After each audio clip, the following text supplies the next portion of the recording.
नमस्ते छात्रों, कक्षा 10वीं हिंदी में आपका स्वागत है। मैं आमले बीए कक्षा 10वीं हिंदी लोक भारती में आपका स्वागत करता हूँ। आज हम पहली इकाई का चौथा जो पाठ है जिसका नाम है मन, ये एक हाइकू विधा है, ये आज हम देखने वाले हैं। देखो, इसके लेखक है विकास परिहार। हाइकू एक जापानिक विधा है। हाइकू का मतलब है साहित्य में सबसे छोटी कविता गिनी जाती है। और इस हाइकू के माध्यम से विकास जी परिहार ने जो विभिन्न मनुष्य की अवस्था है उन अवस्थाओं को अत्यंत सूक्ष्म से सूक्ष्म शब्दों में भाव प्रकट करने की कोशिश यहाँ पर की हुई दिखाई देती है। यह जो विधा है ये एक कविता है, सबसे छोटी कविता जिसे हम हाइकू कहते हैं। मूल्य इसमें से सहनशीलता और राष्ट्रीयता जैसे मूल्य हमें यहाँ पर सीखने हैं। तो आइए देखते हैं कवि का परिचय। विकास परिहार जी, इनका जन्म 4 अगस्त 1983 में, जो कि मध्य प्रदेश में हुआ था। अब देखो, ये कविता पढ़ने का उद्देश्य क्या है। प्रस्तुत जो हाइकू है, इस हाइकू के माध्यम से कवि ने अपने छोटे छोटे अनुभवों को विभिन्न घटनाओं के साथ सीमित शब्दों में बताने की कोशिश की है। यह कविता क्यों पढ़ना है हमें? प्रकृति में होने वाले विभिन्न बदलाव, इससे हमें अवगत कराना। मनुष्य के शरीर के जो विभिन्न अंग है, उस विभिन्न अंगों के हाव भाव से हमें परिचित कराना। इस कविता से हमें क्या पढ़ना है? छात्रों को मनुष्य के मन में जो जानकारी होती है मनुष्य के मन के बारे में, वह बताना है। छात्रों को फागुन महीने में होने वाले विभिन्न बदलावों से छात्रों से अवगत कराना है।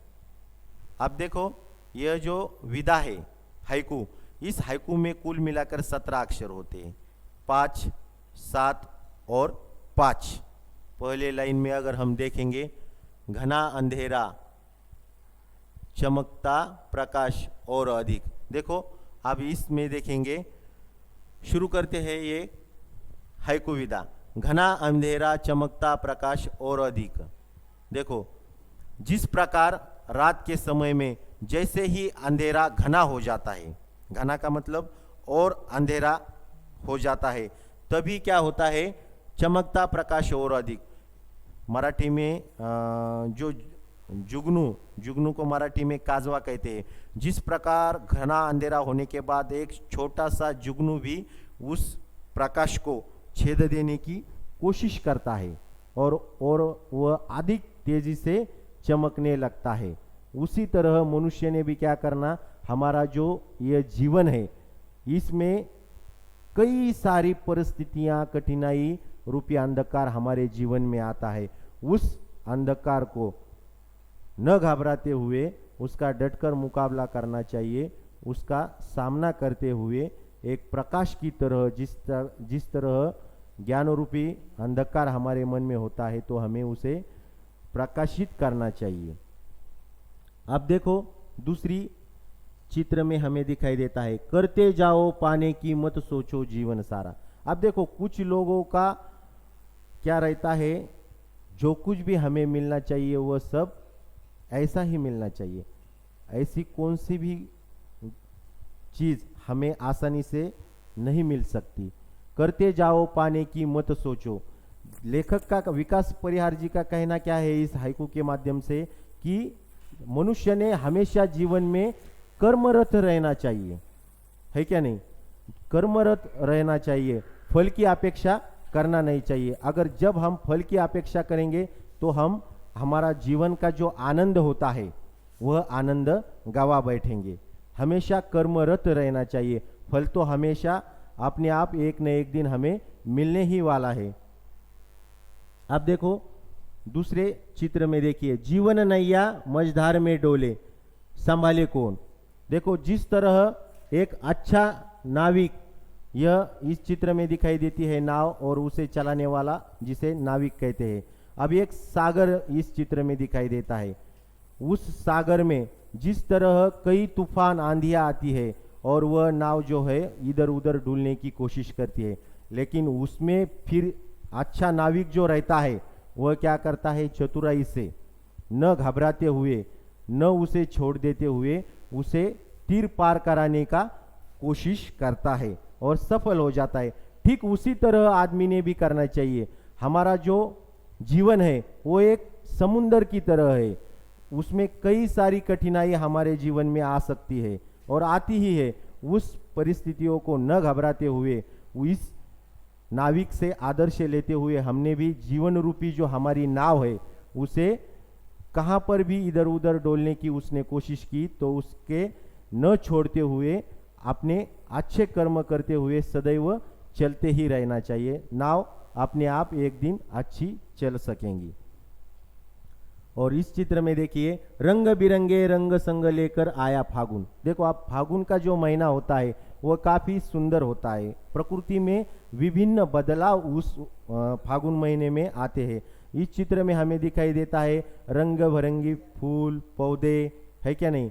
और वहाँ का जो वातावरण रहता है फागुन महीने का, वो काफी आनंददायी रहता है। ठीक उसी तरह मनुष्य ने भी यही अपने जीवन में आनंद लेना चाहिए।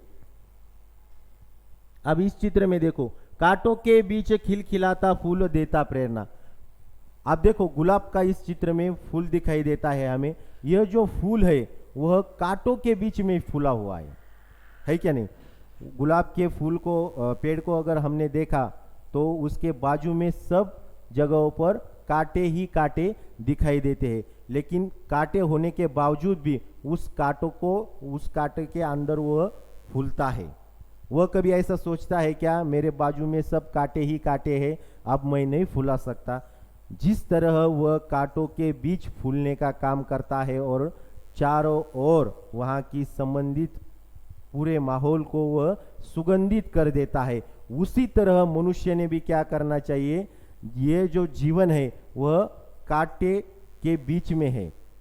हमारे जीवन में भी कई तरह के दुख है, पीड़ा है, प्रेरणा है। हमें उससे, फूलों से प्रेरणा लेनी है। क्या, जिस तरह मेरे बाजू में सभी कांटे ही कांटे हैं, लेकिन मैं फूलने का काम और सुगंध देने का काम छोड़ता हूँ क्या? नहीं। उसी तरह मनुष्य ने भी यही करना है। हमारा जो जीवन है वह आनंदित करना है। अब उस चित्र में देखिए आगे के, भीतरी कुंठा आंखों के द्वार से आई बार। जब भी देखो मनुष्य का जो अवयव है, हाथ पांव चेहरा आंखें, यह कुछ बोलने का काम करती है क्या नहीं। और लेखक विकास परियार जी ने यही बताने की कोशिश की है, भीतरी कुंठा आंखों के द्वार से आई बार। जब भी मनुष्य पीड़ा से ग्रस्त रहता है, परेशान रहता है, कुछ परेशानियां उसे सताती है, तो हम क्या करते हैं, बोलने की बजाय हमारे जो आंखें हैं वह बोलने का काम करती है। हम अगर खुशी में रहे तो हमारे चेहरे पर एक प्रकार की मुस्कुराहट साफ झलकती हुई दिखाई देती है, लेकिन हम पीड़ा से परेशान रहते हैं तो हमारी जो आंखें हैं वह बरसाने का, यानी कि अश्रु निकालने का काम हमारी जो आंखें हैं वह करती है।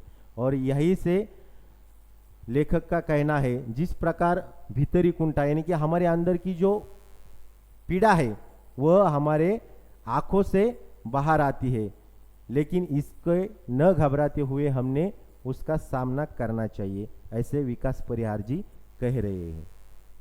देखो, खारे जल से धुल गए विषाद मन पावन। देखो, कभी कभी अच्छे इंसान को भी एक आधे हाथ से उससे गलती हो जाती है। 100 काम अच्छे करने के बाद कुछ तो भी एक काम गलत हो सकता है, लेकिन आदमी ने ऐसा नहीं सोचना चाहिए कि मैं इतना सफलदायी आदमी हूँ लेकिन मेरे हाथ से ये गलती हो गई। उस गलती का पछतावा न करते हुए आगे की ओर काम करते ही चलते रहना चाहिए। आगे के इसमें देखिए, मृत्यु को जीना जीवन विष पीना है जिजीविषा। देखो, जहाँ पर जन्म है वहाँ पर मृत्यु निश्चित है। लेखक विकास परियार जी क्या कहते हैं, यह जो मृत्यु है वह क्या है, विष के समान है। लेकिन हरेक जन्म हुए, हरेक पैदा हुए इंसान को एक न एक दिन तो मरना ही है। यह सोचकर, यह समझकर मनुष्य ने अपने जीवन में कितना भी पीड़ा क्यों ना आए, उस पीड़ा का सामना करते हुए एक अच्छी जिंदगी जीने की कोशिश करनी चाहिए। यही इस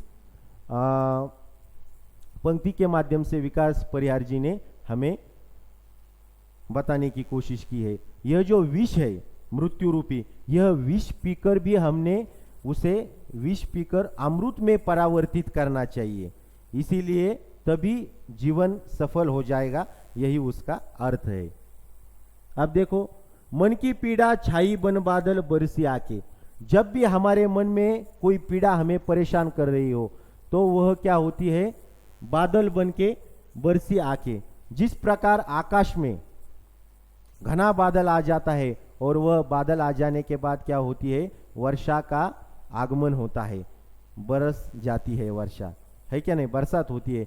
उसी तरह हमारे मन में भी ऐसी पीड़ा उत्पन्न होती है, हमें कोई रास्ता नजर नहीं आता तो वह हमारे आंखों से छलकने का काम करता है, हमारी जो आंखें है वह बरसने का काम करती है। लेकिन हमें वह आंखें बरसते हुए भी हमें आगे की ओर चलने का रास्ता निकालना चाहिए, जीवन अच्छा बनाना चाहिए।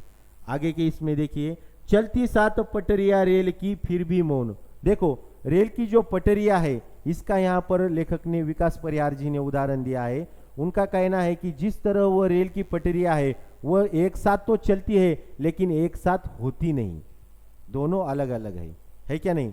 जब भी पटिया रेल की भी मौन, वह जैसे ही वह रास्ता समाप्त होता है वैसे ही वह दिखाई देती है, लेकिन वह एक साथ होती है क्या।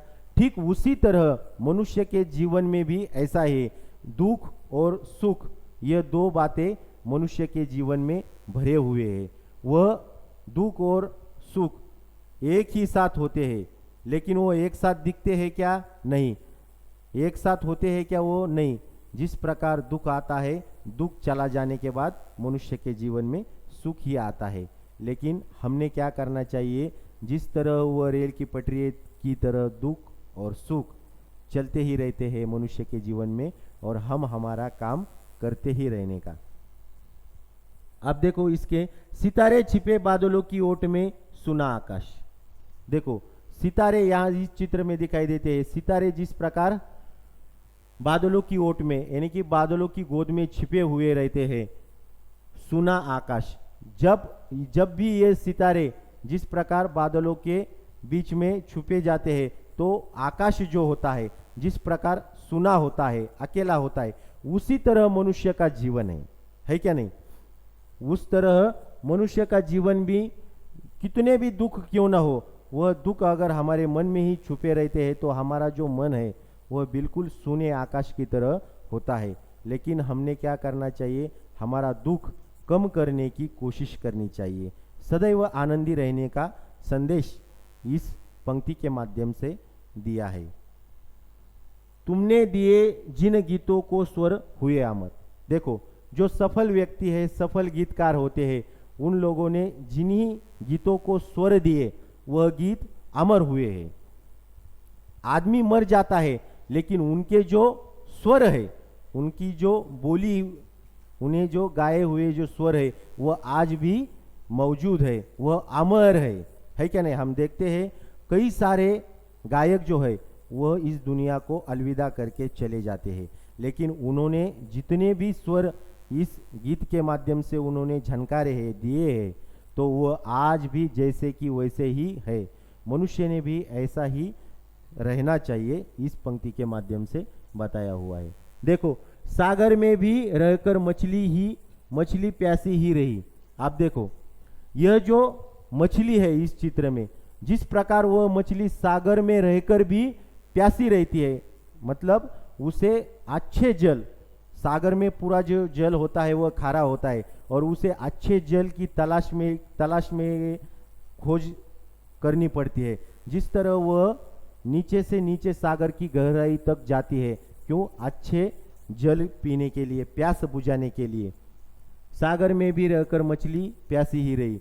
उसी तरह मनुष्य ने भी क्या करना चाहिए, हमारा जो जीवन है वह दुख से ग्रस्त रहता है, लेकिन उस दुख के गहराई में जाकर हमें अच्छे सुख की तलाश में रहना चाहिए। यहाँ पर हमारा यह जो मन है, यह मन समाप्त होता है। यह जो कविता है ये यहाँ पर समाप्त होती है हाइकू कविता। तो आइए स्वाध्याय में देखिए, देखते हैं। उत्तर लिखिए। मझधार में डोले छिपे हुए, धुल गए अमर हुए। अब देखो यहाँ के इसमें जवाब आगे उसमें लिखने के हैं, उसका जवाब आगे क्या है वह वहाँ पर लिखना है। तो आइए दूसरा प्रश्न जो है परिणाम लिखिए। सितारों का छिपना, तुम्हारे गीतों को स्वर देना। और यहाँ पर हमारा यह जो दूसरा चौथा जो पाठ है मन, ये एक हाइकू विधा है, यहाँ पर वह समाप्त होती है।